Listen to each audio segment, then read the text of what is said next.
guidelines allow more low-income Alabamians to benefit from the federally funded nutrition program. News 4's Michaela Simmons with the breakdown and benefits for eligible families.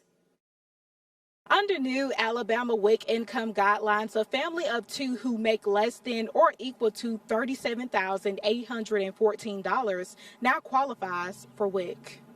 We've been a successful program for 50 years, and the main purpose of WIC is for women, infants, and children, obviously, to have healthy outcomes. Every year, WIC income guidelines change based on poverty levels. Compared to the near $38,000 limit for a family of two, a family of three would qualify with a household income of less than or equal to $47,767 under the new guidelines. WIC serves those that are within 185% of the poverty guidelines.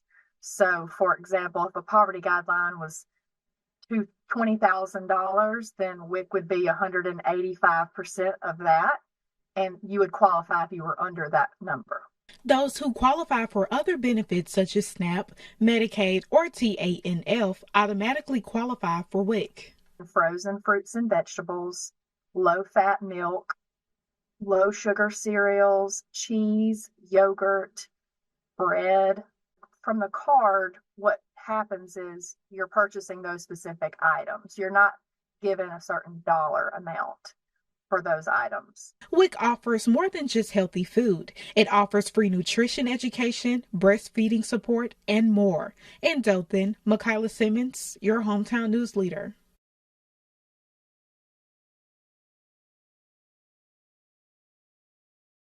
To qualify for the WIC program, Alabama residents must check in with a WIC clinic.